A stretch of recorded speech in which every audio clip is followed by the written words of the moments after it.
Hello everyone and welcome to this update video for Deluxe Poly 0.38.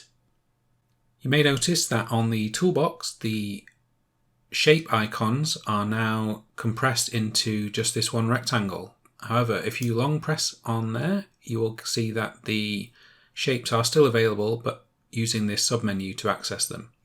So you can click that and do some ellipses and click that one and do some outline rectangles and so on. We have our first dialog box. If you go to File and New, you can now specify the width and height of the document in pixels. And so if you type into the text box something like that and click OK, you get a new image and you can see in the bottom left of the status bar what the size of the actual image is.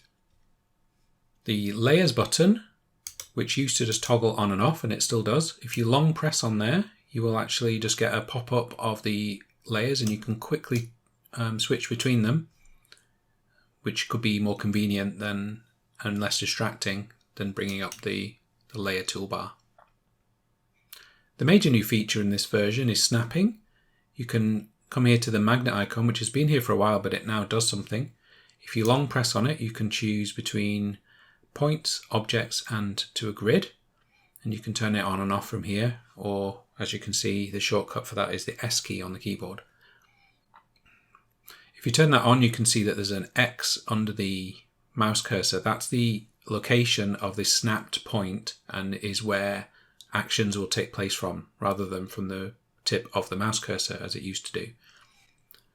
So you can see as I move closer to the objects, it's snapping to the bounding box of these shapes and also the center.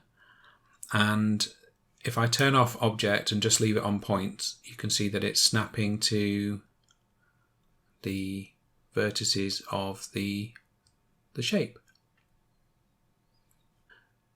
Snapping is useful for a lot of things. I found that it's quite good for doing things like this. If I select say red and create a polygon, I can snap to the existing points of this panel,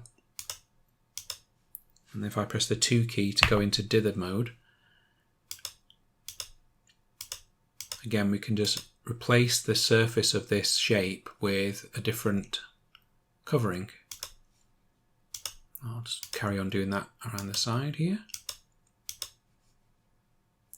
And then perhaps some mesh transparency mode on the last one. And as you can see, I've quickly been able to match the existing geometry without having to zoom in. And it's really, I think, quite helpful. Photo tracing got some new features in this update. If you zoom in on this apple, you can see that it's still high resolution.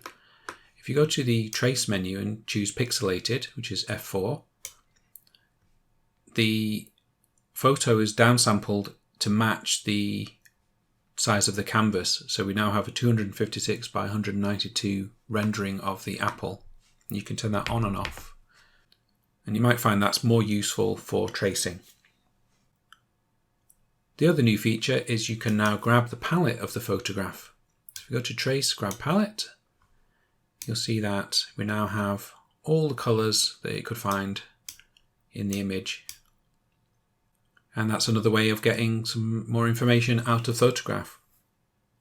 Thanks for watching, and thank you very much to the continued support of my Patreon subscribers. If you'd like to become a patron, check the description box for a link.